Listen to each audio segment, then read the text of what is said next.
जानकीकान्तस्मरणं जय जय राम राम गोपिका जीवनस्मरणं गोविंदा गो जय बोल सद्गुरु महाराज की जय। सद्गुरुनाथा शरणं शरणं सद्गुरुनाथा शरणं शरणं श्री गुरुनाथा शरणं शरणं श्री गुरुनाथा शरणं शरणं अन्नयं नीये तन्दयं नीये अन्नयं नीये तन्दयं नीये अன்பனும் நீயே அகிலமும் நீயே அன்பனும் நீயே அகிலமும் நீயே சத்குருநாதா சரணம் சரணம் சத்குருநாதா சரணம் சரணம்। जय बोल सद्गुरुनाथ महाराज की जय। प्रेमिकं सद्गुरुं भजे प्रेम प्रदानैकविचक्षणाभ्याम् अनन्यभक्तैरभिवन्दिताभ्यां मदीयचित्तासनशोभिताभ्यां नमो नमः प्रेमिकपादुकाभ्याम्। நம்ம வாழ்க்கைக்கு எல்லாருக்கும் குரு அவசியம். தெய்வம் இல்லைன்னு சொல்கிறவன் கூட குரு இல்லைன்னு சொல்ல மாட்டான். ஏன்னா அவனுக்கும் தெய்வம் இல்லையே சொல்லித்தரத்துக்கு ஒரு குரு வேணும். அதனால் நாஸ்திகனுக்கும் தெய்வம் இல்லையே தவிர குரு உண்டு. அதனால் எல்லாருக்கும் அவ குரு பரம்பரைன்னு வச்சுட்டு இருக்கா. எல்லாருக்கும் குரு அவசியம். எல்லா தெய்வமும் குருவாக தான் இருக்குது. ராமரையே குருவாக தான் சொல்கிறார். வைதேகி சகிதம் சுரத்ருமதலே ஹைமே மகாமண்டபே மத்தியே புஷ்பகமாசனே மணிமயே வீராசனே சுஸ்திதம். இந்த வீராசனம்னு பேர். இது குருவுடைய ஆசனம். அக்ரே வாச்சயதி பிரபஞ்சன சுதே. பிரதானமாக ஒரு சிஷ்யன் கேட்பார் கேள்வி. பாக்கி பேர் எல்லாரும் கேட்பான். இப்போ பரீட்சித்து தான் கேள்வி கேட்டான். ஆனால் நிறைய பேர் கூட கேட்டுன்னு இருந்தான். பிரபஞ்சன சுதே அக்ரே வாச்சயதி அக்ரே வாச்சயதி பிரபஞ்சன சுதே தத்துவம் முனிபியः பரம் வியாக்கியாந்தம் பரதாதிபிः பரிவிருதம் ராமம் பஜே சியாமலம். இந்த ஸ்லோகம் ராமரையே குருவாக சொல்கிறது. வியாக்கியாந்தம் வியாக்கியானம் இந்த ராமனுடைய இந்த பட்டாபிஷேக ஃபோட்டோவில் பார்த்தீங்கன்னா அந்த ராமர் சின்முத்திரையோடு தான் இருப்பார். சின்முத்திரையோட அங்கே பரதாதிபி பரிவிரதம் ராமம் பஜே சியாமலம். பிரபஞ்சனன்னா வாயு பகவான்.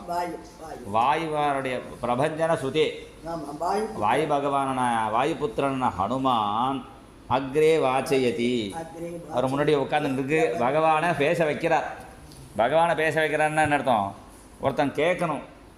ஒரு சிஷ்யன் கேள்வி கேட்பான், எல்லாருக்கும் அதுக்கு பதில் கிடைக்கும். அதுமாதிரி சனத்குமாரர் கேள்வி கேட்பார், பாக்கி எல்லாருக்கும் தட்சிணாமூர்த்தி உபதேசம் பண்ணுவார்.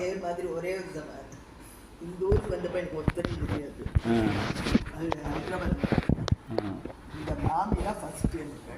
ஆஹா வியாக்கியாந்தம் பரதாதிபி பரிவிருதம். அதனால் பிரதானமாக ஒரு சிஷ்யன் கேட்பார். இப்போ அர்ஜுனன் கேட்குறான், அவனால் நமக்கு இப்போ உண்மையிலே பார்த்தோ வத்சகான் தான் சொல்லியிருக்கார். அவன் கண்ணுக்குட்டி மாதிரி. அப்புறம் என்ன, கண்ணுக்குட்டி கொஞ்சம் தான், பாக்கி நிறைய நமக்கு தான். நியாயமாக கண்ணுக்குட்டிக்கு நிறைய கொடுக்கணும், நம்ம அதுக்கு கொஞ்சம் கொடுத்துட்டு பாக்கி நம்ம கலந்துக்கிற மாதிரி அர்ஜுனனுக்கு கொஞ்சம் கேட்டது பிறகு பாக்கி நமக்கு தான் கீதை கிடச்சிது. பார்த்தோ வத்ச சுதீர் போக்தா அப்படின்னு துக்தம் கீதாமிருதம் மகத்து. அப்படின்னு அங்கே ஹனுமானுக்கு உபதேசம், இங்கே அர்ஜுனனுக்கு உபதேசம். அதனால தான் கிருஷ்ணம் வந்தே ஜெகத்குரும். எல்லா தெய்வங்களும் குருவாக தான் இருக்குது. எல்லா புராணத்துலையும் பார்த்தா கணேச கீதைன்னு பிள்ளையாரும் ஒரு கீதை சொல்லித்தரார் கணேச புராணத்தில். அது மாதிரி ராமகீதை வால்மீகி ராமாயணத்தில் பரதனுக்கு சொல்கிறார். அதே மாதிரி அத்தியாத்ம ராமாயணத்தை பார்த்தா எல்லாருக்கும் உபதேசம். ஒரு இடத்துல லக்ஷ்மணனுக்கு உபதேசம், ஒரு இடத்துல எல்லாருக்கும் உபதேசம் பண்ணாத ராமரே கிடையாது. அத்தியாத்ம ராமாயணம் சிவன் சொல்லக்கூடிய கீதை சிவகீதை.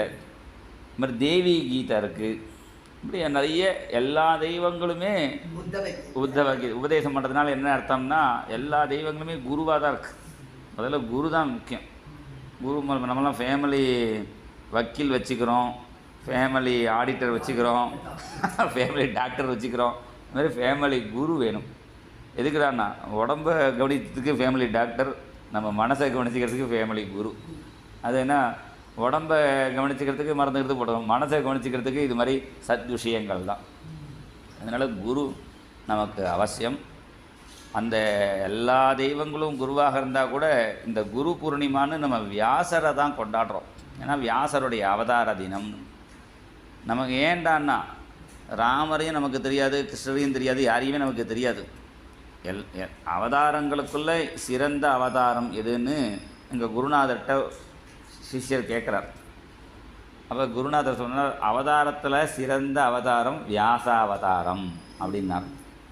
சிஷ்யாளுக்கு புரியல, இன்னும் ராமாவதாரம் கிருஷ்ணாவதாரம் சொல்லாமல் ஏன் வியாசாவதாரத்தை சொன்னேன்னா, பாக்கி அவதாரங்கள்லாம் இருக்குன்னு சொல்லி கொடுத்த அவதாரம் இந்த அவதாரம் தான்.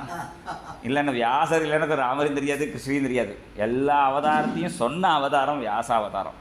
அதனால் வியாசாவதாரத்துக்கு தான் முக்கியத்துவங்கிறதுனால தான் வியாசரை இங்கே குருவாக அந்த குரு பூர்ணிமா அன்னைக்கு எல்லா சன்னியாசிகளும் வியாச பூஜை பண்ணுவாள். மத்வ சம்பிரதாயத்தில் இருக்கிறவாளும், அதே மாதிரி வைஷ்ணவ சம்பிரதாயத்தில், அத்வைத ஆச்சாரிய சம்பிரதாயத்தில் முதல் குரு வியாசர், அடுத்த குருவே மாறிடுவா. அந்த முதல் குரு எல்லாருக்கும் வியாசர்.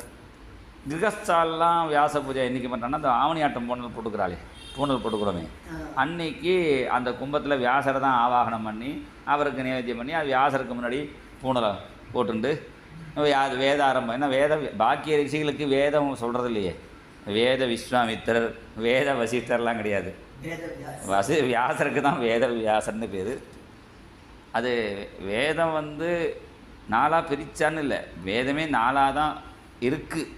நம்ம பிரம்மா பாகவதத்தில் பிரம்மாவுடைய 4 முகத்துலேருந்து ஒவ்வொரு யஜுஸ் சாம அதர்வ வாக்கியாக வேதாச்சத்வார உத்தாக இதிகாச புராணானி பஞ்சமம் வேதம் உச்சதேன்னு 5 வேதம், 5 தலை பிரம்மாவுக்கு இருந்தது. ருக்வேதம், எஜுர்வேதம், சாமவேதம், அதர்வண வேதம். இது 4 வேதம் தான் பிரம்மாவுடைய 4 முகம். ஒவ்வொரு முகத்துலேருந்து ஒவ்வொரு வேதத்தை வெளியிட்டார்கள். நம்ம ஹனுமானும் வேதம் படிக்கும், வேதம் 4 வேதம் படித்ததுனால தான் ராமர் சொல்கிறார், இவர் ருக்வேதமும் படிச்சிருக்காருன்னு தெரியறது இவர் பேசுகிறதுலேருந்து. நான் ருக்வேத வினீதஸ்யனா எஜுர்வேத தாரணா. இப்போ வேதம் 4 வேதம் ஏற்கனவே இருந்தது. அந்த 4 வேதத்தையும் எல்லோரும் ஒன்றாவே படிச்சுட்டு திண்டாடிட்டு இருந்தான். அப்போ தான் வியாசர் பார்த்தார், எல்லோரும் எல்லாம் ஒன்றா படித்து திண்டாட வேண்டாம், தனித்தனியாக சிஷ்யாளுக்கு பிரித்து தரேன்னு பைலர் எங்களுக்கு ருக்வேதம், வைசம்பாயனருக்கு எஜுர்வேதம், ஜெய்மினி ரிஷிக்கு சாமவேதம், சுமந்து ரிஷிக்கு அதர்வண வேதம்னு சிஷ்ய பரம்பரையை பிரித்து கொடுத்து அந்தந்த வேதத்தை அவாவா காப்பாற்றின்னு வாங்கோ. அவள் எல்லாம் செய்யணும். ஏன்னா யாகம் நடத்துறதுக்கு 4 வேதம் வேணும். ஒருத்தரே 4 வேதம் படித்து திண்டாட வேணும். ஒவ்வொருத்தர் வேதம் அவாவா எடுத்துனா அது அதான் சேர்ந்து யாகம் பண்ணினா மழை வரும். பாக்கி எல்லாம் கம்ப்யூட்டரில் போய் தேடினா வரும். கம்ப்யூட்டரில் போய் மழை வரணும் தட்டினா மழை வராது. அதனால் அந்த மழை வரத்துக்கு யாகம் பண்ணணும்.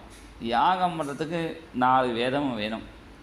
ருக்வேதக்காரர் தான் பகவானை கூப்பிடணும், ஹோதானவருக்கு பேர். எஜுர்வேதக்காரர் ஹோமம் பண்ணுவார். ஹோமம் பண்ண பிறகு அந்த தெய்வத்தை திருப்தி பண்ணுறதுக்கு பாட்டு பாடுறதுக்கு சாமவேதக்காரர். இதெல்லாம் ஒழுங்காக நடக்கிறதா பார்க்குறதுக்கு அதர்வண வேதக்காரர். அவர் எதுக்குடான்னா, சில பேர் யாகத்துக்கு இடஞ்சல் நல்ல காரியம் பண்ணால் இடஞ்சல் பண்ணுறதுக்கு 4 பேர் இருப்பாள். அவளை துரத்தி அடிக்கிறதுக்கு ஆபிசார மந்திரத்தை சொல்லி தட்சிணாக்னியில் அவர் யாகத்துக்கு டிஸ்டர்ப் பண்ணுறவாளை விரட்டுறதுக்கு அதர்வண வேதம். இப்படி 4 வேதத்தினால ஹோமங்கள் நடந்து லோகக்ஷேமம் ஏற்படணும் என்பதற்காக வியாசர், அதுக்காக தான் அதுக்கு வேத வியாசர்னு பேர். அந்த வியாசருடைய அவதார தினம்தான் நம்ம குரு பூர்ணிமாங்கிறோம். இந்த நாராயண கவசத்தில் துவைபாயனோ பகவான் அப்பிரபோதாத்து அப்படின்னு ஒரு பிரார்த்தனை, ஒவ்வொரு தெய்வத்தில் ஒவ்வொரு பிரார்த்தனை வருது இந்த நாராயண கவசத்தில். ஜலேஷு மம் ரட்சத்து மத்ஸ்யமூர்த்தி யாதவகணேபியோ வருணஸ்ய பாசாத்து. ஜலத்தில் குளிக்கும்பொழுது இவர் மத்ஸ்ய பகவான், ஸ்தலத்தில் போகும்போது வாமன பகவான், ஃப்ளைட்டில் போகும்போது திரிவிக்ரமக்கேவது அப்படி சொல்லும்பொழுது ஒவ்வொரு அவதாரம் சொல்லும்போது துவைபாயனோ பகவான் அப்பிரபோதாத்து. ஒரு எந்த புஸ்தகத்தை படித்தாலும் அது என்னன்னு கரெக்டாக தெரிஞ்சுக்கணும். அது குருமுகமாக தெரிஞ்சால் தான் அதை கரெக்டாக தெரிஞ்சுப்போம். நம்மளாக தெரிஞ்சிட்டோம்னா தப்பாக தெரிஞ்சுட்டுருவோம், விபரீத அர்த்தமாக தெரிஞ்சிடக்கூடாது. அது இந்த கிரந்தத்தில் என்ன சொல்ல வரார், வால்மீகியாக இருக்கட்டும் அல்லது வியாசராக இருக்கட்டும், எந்த புஸ்தகத்தை யார் எழுதினாலுமே அவா ஹிருதயத்தை தெரிஞ்சுக்கணும். அதை தெரிஞ்சுட்டு தான் நம்ம சொல்லணும். சாதாரணமாக கவிகள் சொல்லுவாள், வியாக்கியாதா வேத்தி நோ கவிகி. அது ஒரு வியாக்கியானக்காரர் எழுதியிருப்பார். இந்த கவி சொல்லாத கூட இந்த வியாக்கியானக்காரர் கொஞ்சம் எடுத்து சொல்லுவான்னு. அது இப்படி சொல்ல முடியாது. அவள் எழுதினவா என்ன அபிப்பிராயத்தில் எழுதினா அதை புரிஞ்சுக்கணும். அதுக்கு வியாசருடைய அனுகிரகம் இருந்தால் தான் அந்த ஞானம் நமக்கு கரெக்டாக கிடைக்கும். உதாரணம் சொல்லுவோம். ஒரு டீச்சர் ஒரு டம்ளரில் ஜலமும் ஒரு டம்ளரில் கல்லும் வச்சுருந்தா குழந்தைகளுக்கு பாடம் நடத்துகிறா. கல் குடித்தா எவ்வளவு கஷ்டம், உயிர் போயிடும்னு தெரிவிக்கணும். அதுக்காக ஒரு புழுவை எடுத்து தண்ணி கிளாஸில் போட்டால் அது நீஞ்சின்றது. அதுவே அந்த புழுவை எடுத்து கல் உள்ள கிளாஸில் போட்டால் அது செத்து போயிடுத்து. நீங்கள் புரிஞ்சுட்டேலாம் கேட்டால் உடனே ஒரு பையன் சொன்னால் நான் புரிஞ்சுன்னு விட்டேன்னு. என்ன புரிஞ்சுட்டேன்? டெய்லி ஒரு கிளாஸ் கல் குடித்தா வயத்தில் உள்ள புழுலாம் செத்து போய்டும், ரொம்ப நல்லது அப்படின்னு. ஏன்னா டீச்சர் சொல்லாமல் இவனாக புரிஞ்சுட்டதுனால என்னாச்சு, குடிக்கக்கூடாத குடிக்கணும்னு தெரிஞ்சுன்னு விட்டான். இதுதான் விபரீத அர்த்தம்னு பேர். யதார்த்தத்தை புரிஞ்சுக்கணும், அது சொல்ல வந்த அர்த்தம். அப்போ டீச்சர் சொல்கிறதுக்கு முன்னாடி நானே புரிஞ்சுட்டேன்னு தப்பாக புரிஞ்சுட்ட மாதிரி அப்படி நம்மளாக புரிஞ்சிக்கக்கூடாது. அதுதான் ஒரு குரு வேணும். எதுக்குமே ஒரு குரு இருந்து சொன்னால் தான் இதை இப்படி கரெக்டாக ஒரு ஆணாக எழுதுறதா இருந்தால் கூட நம்மளே பார்த்து எழுதலாமேன்னா எப்படி போட்டால் ஈஸியாக எழுத வரும், அது டெக்னிக்கல் குருவுக்கு தான் தெரியும். நம்மளாம் இப்படி ஆரம்பித்து இப்படி போட்டு இப்படி போடுறதா, இப்படி நடுவில் இப்படி போட்டு இப்படி போடுறதா, ஒரு ஆணாவண்ணா எழுதுறது கூட இங்கே ஆரம்பித்தா இது ஈஸியாக இருக்கும் அப்படின்னா இங்கே குறிய போட்டு இப்படி சுற்றினா நம்ம திண்டாடுவோம். ஒரு ஆணாவண்ணா கூட எழுதுறதுக்கு, அதுவும் தமிழோ இது கன்னட எழுத்து இந்த தெலுங்கு எழுத்துலாம் இன்னும் ஜாங்கிரி பிச்சு போட்ட மாதிரி இருக்குது. அதை எழுதுறதுக்கு குரு இல்லாமல் நம்மளாக எழுதினோன்னா சரியாக வராது. அப்போ அதுக்காக தான் ஒரு குரு வேணுங்கிறது. அது குரு இருந்து கரெக்டாக சொல்லணும். ராமாயணம் மகாபாரதத்தையும் தனியாக ஒருத்தன் படிச்சுட்டு தெரிஞ்சுருந்தான்னா, ஓஹோ ராமரும் தர்மபுத்தனும் நேர்மையாக இருந்து தர்மமாக இருந்தால் அதனால் காஷ்டில் போய் கஷ்டப்பட்டா, துரியோதனும் ராவணனும் அயோக்கியத்தனம் பண்ணினா சௌக்கியமாக இருந்தான், அதனால் அயோக்கியத்தனம் பண்ணணும் தப்பாக புரிஞ்சுட்டுருவான். இது யாரை மாதிரி இருக்கணும், யாரை மாதிரி இருக்கக்கூடாது, இது சொல்லித்தரத்துக்கு ஒரு குரு வேணும். ராமாதிவத் வர்த்தித்தம். ராவணன்லாம் வச்சுருக்காருன்னா எப்படி இருக்கக்கூடாது தெரியறதுக்கு ஒருத்தர் என்ன 2 விதமாக கிளாஸ் நடத்தணும். எப்படி இருக்கணும்னு ஒரு கிளாஸு, இப்படி இருக்கக்கூடாது ஒரு கிளாஸு. அதான் அன்வய விவேகம்னு சாஸ்திரத்தில் சொல்லுவாள். இப்படி இருக்கணுங்கிறதுக்காக ராமாதிவத் வர்த்தித்தவ்யம், அது அன்வயம். ராவணன் மாதிரி இருக்கக்கூடாது, அது வெதிரேக்கம். அதுக்காக தான் 2 கதாபாத்திரத்தை வச்சு நமக்கு சொல்லித்தரோம். அப்போ குரு இல்லாமல் படிச்சுட்டோம்னா நம்ம தப்பாக புரிஞ்சுட்டுருவோம். அதனால தான் துவைபாயனோ பகவான் பிரபோதம்னா ஞானம், அப்பிரபோதம்னா அஜ்ஞானம். நமக்கு அஜ்ஞானத்திலிருந்து ஞானத்தை கொடுக்கணும். அங்கிறது தான் துவைபாயனர். யாருன்னா வியாசரை பிரார்த்தனை பண்ணுறோம். அதுதான் அந்த குரு சப்தத்துடைய அர்த்தமே அதுதான். குஷப்தஸ்த்வந்தகாரஸ்து ருஷப்தஸ்தன் நிரோதகா அஜ்ஞானாந்த நிவர்த்தித்வாத் குருரித்ய விதீயதே. கூனா அஜ்ஞானம்னு பேர், ரூனா அதை போக்குறவர். அந்த அஜ்ஞானமாகிய இருட்டை நீக்கிறதுனால குரு. அது ஆச்சாரியன்னு ஒரு பேர் உண்டு. ஆச்சாரியன்னா அர்த்தம்னா ஆச்சினோதிகி சாஸ்திரார்த்தான்னு ஆச்சாரே ஸ்தாபயத்யபி ஸ்வயம் ஆச்சரதே யஸ்து தம் ஆச்சாரியம் பிரஜக்ஷதே. ஆச்சாரியன்னா என்னடான்னா ஆச்சினோதிகி சாஸ்திரார்த்தான்னு, சாஸ்திரார்த்தத்தெல்லாம் நமக்கு சொல்லி அப்புறம் ஆச்சாரே ஸ்தாபயத்யபி நம்மளையும் ஆச்சாரத்தில் இருக்கிற மாதிரி பண்ணி, நமக்கு நம்ம சுப்பிரமணிய தீட்சிதர் மடிசாரை தான் கட்டிக்கணும், பஞ்சகச்சம் கட்டினா தான் பாராயணம் பண்ணணும், அதுக்காவது கட்டிட்டு உட்காருவா எல்லோரும். தீர்த்தம் பண்ணால் அப்படி இருக்கணும். அது மாதிரி அவர் மாத்திரம் ஆச்சாரமாக இருக்கிறதில்ல, வரவாளையும் அது மாதிரி பண்ணணும். ஆச்சாரிய ஸ்தாபயத்யபி. அப்புறம் ஸ்வயம் ஆச்சாரதேத்தோ, அவனுக்கு மாத்திரம் நீ மாத்திரம் குடிமை வச்சுக்கணும் சொன்னால் போகாது, இவரும் குடிமை வச்சுக்கணும் ஆச்சாரியனும். ஸ்வயம் ஆச்சரதே யஸ்து. மகாபரிவா சொல்வாலாம், குடிமை வச்சுக்கணும் எல்லார்ட்டையும். அந்த பக்கத்தில் இந்த சிஷ்யன் சொன்னானா, நீங்கள் குடிமை வச்சுக்கணும்னு சொல்லிகிட்டே இருக்கையில் யாரும் வச்சுக்க போகிறான்னு. அதுக்கு அவர் சொன்னாராம், அவனை வச்சுக்கிறதுக்காக நீ வச்சுட்டு இருக்கிற மாற்றிக்காமல் இருக்கணுமே தான் ஒன்றை அவளுக்கு சொல்லிகிட்டு இருக்கேன்னு, நீ மாறாமல் இருக்கணுமேன்னு சொன்னான்னு சொல்லுவாள். அப்படி ஆச்சாரே ஸ்தாபயத்யபி ஸ்வயம் ஆச்சரதே யஸ்து தம் ஆச்சாரியம் பிரதட்சதே அப்படின்னு ஆச்சார. அது மாத்திரம் இல்லை, உபநீயத்து எஸ் சிஷ்யம், அந்த சிஷ்யனுக்கு உபநயனம் பண்ணி வச்சு வேதம் அத்தியாபயத்விஜா சகல்பம் சரகஸ்யஞ்ச தம் ஆச்சாரியம் பிரஜக்ஷதே அப்படின்னு சிஷ்யனுக்கு உபநயத்தை பண்ணி வச்சு வேதத்தை சொல்லி கொடுத்து, அது வேதத்தை மாத்திரம் சொல்லக்கூடாது, அதனுடைய ரகசியம் என்ன, வேதம்னா கர்மா மாத்திரம் பண்ணிட்டு வேதம் தான் சொல்கிறது, கர்மா மாத்திரம் ரெண்டு இருக்கக்கூடாது. சித்த சுத்திக்காக தான் கர்மா. அப்புறம் அந்த பிரம்மத்தை தெரிஞ்சுக்கணும், அதையும் சொல்லி கொடுத்து சகல்பம் சரகசியஞ்ச. ரகசியம்னா என்ன? பக்தி. 2 மார்க்கம். 2 மார்க்கம்னா என்ன? கர்ம மார்க்கம், ஞான மார்க்கம். பக்தி மார்க்கம் தனியாக கிடையாது. கர்மாங்கிறது ஒரு வண்டி, பக்திங்கிறது ஒரு கார். 2 கார். கர்மா ஞானம் 2 காரு. ஆனால் 2 காருக்கும் பெட்ரோல் வேணுமே, பெட்ரோல் தான் பக்தி. பக்தி இல்லாமல் 2 காரும் ஓடாது. அதுமாதிரி பக்தி பிரதானம், அது ரகசியம். அதனால் தான் அவருக்கு ஆச்சாரியன்னு பேர். அது மாத்திரம் இல்லை, அக்னிஹோத்ரி தபஸ்வீச்ச வேதம் அத்தியாபயேச்சயா சகல்பம் சரகசியஞ்ச தமாச்சாரியம் பிரதட்சதே. ஆச்சாரிய சப்தத்துக்கு பல அர்த்தங்கள் சொல்லப்படுறது. அக்னிஹோத்ரியாக இருக்கணும், தபஸ்வியாக இருக்கணும். எனக்கு தீட்சிதர் தான் ஞாபகம் வருது. ஆமாம், வேதம் அத்தியாபயேச்சயா இப்படி இருக்கிறவா தான் ஆச்சாரியா. அதுமாதிரி எங்கள் குருநாதர் அண்ணாவும், நீ பிரபோதனம் டோலோத்சவம்லாம் பண்ணணுன்னு நம்ம பண்ண மாட்டார். அவரே எல்லாம் பண்ணுவார். அவரோட இருந்தாலே நம்ம வேறு டைட்டு ஷெட்யூல்டாக இருக்கிறதுனால மனசு எங்கேயுமே போகாது. அதனால தான் மகான்கள் கூட இருக்கிறதுல என்ன சௌகரியம்னா, நம்ம ஒன்றும் பண்ண வேண்டாம், அவரோட இருந்தாலே நம்ம நேராகவே இருப்போம். ஆமாம், அவருடைய சிஷ்யர் ஸ்ரீகாந்த சர்மானு, அவர் தான் பாடம் நடத்தினார். அதுக்கு மேல் பாடம் பிரம்மசூத்திரம் அதெல்லாம் நான் சொல்லி கொடுத்தார். இப்படி ஆச்சாரிய சப்தம். அதுக்கப்புறம் தேசிகன்னு ஒரு சப்தம். இதெல்லாம் ஆச்சாரியனுடைய பல சப்தங்கள். தேசிகன்னு அர்த்தம்னா தேவேன பிரேடிதோ யஸ்ச சிஷ்யஹித்து சிஷ்யஹிதோபகாரகா. சிஷ்யனுக்கு தேவனால் யார் அனுப்பப்பட்டவரோ, ஏன்னா நிறைய ஆச்சாரிய இப்போ புதுசு புதுசாக கிளம்புறா. அப்படி இல்லாமல் பகவானால் அனுப்பப்பட்டவராக இருக்கணும். யாருன்னா ஹனுமான் மாதிரி. ஹனுமான ஒரு ஆச்சாரிய ரூபத்தில் தான் ராமர் அனுப்புகிறார், மோதிரத்தை கொடுத்து. தேவேன பிரேடிதோ யஸ்ச. அப்புறம் சிஷ்யனுக்கு ஹிதத்தை பண்ணணும், அவனுக்கு பிரியத்தை பண்ணக்கூடாது. ஒரு ஜுரம் உள்ளவனுக்கு பால் சாப்பிட்றது பிரியமாக இருக்கும், ஆனால் அவனுக்கு பால் ஒத்துக்காது, சாப்பிடக்கூடாது.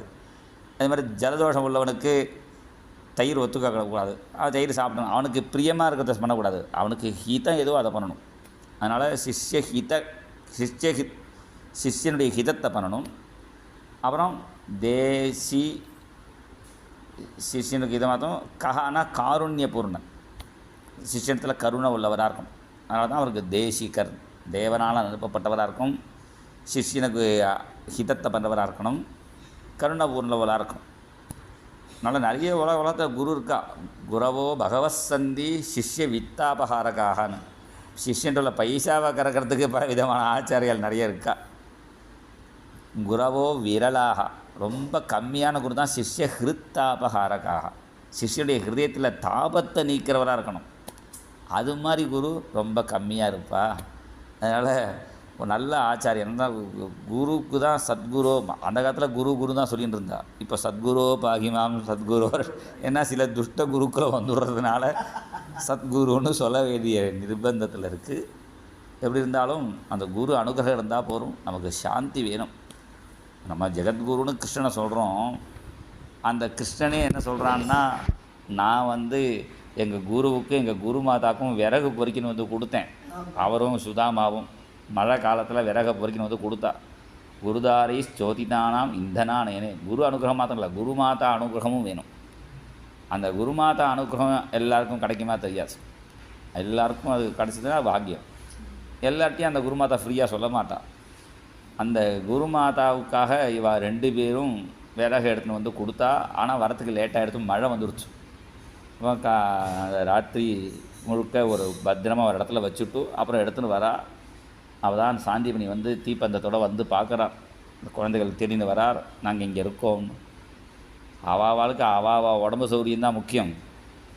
இந்த விறகை நனையாமல் வச்சுட்டு நீங்கள் நனைஞ்சின்னு இருந்தேலே, எனக்காக கஷ்டப்பட்ட கட்டுக்கட்டாக விறகை கொண்டு வந்தேலே, உங்களுக்கு கட்டுக்கட்டாக அனுகிரகத்தை பண்ணுறேன்னு அவர். என்ன அனுகிரகம்னா, எங்கே இருந்தாலும் நிம்மதியாக வாழணும், அதுதான் அனுகிரகம். குரோர் அனுகிரகே நெய்வ. பாக்கிய சில பேருக்கு கார் இருக்குது, பங்களா இருக்குது, எல்லாம் இருக்குது சார், நிம்மதி மாத்திரம் இல்லை சாருங்கிறான். அது காசு கொடுத்து வாங்க முடியாது. அந்த சாந்தி மனசமாதானம் குரு அனுகிரகத்தினால கிடைக்கும். சில பேர் பைசா இருந்தால் நிம்மதியாக இருக்கும்னு நினச்சிப்பா. பைசாவினாலே சில பேர் கஷ்டப்படுறவாளும் இருக்கா. கிருஷ்ணனுக்கு நிறைய பைசா இருக்குது, சுதாமாவுக்கு பைசாவே இல்லை. ஆனால் 2 பேரும் சொல்கிறா நிம்மதியாக இருக்கோம்னு. 2 பேரும் நிம்மதிக்கு காரணம் அந்த குரு அனுகிரகம்.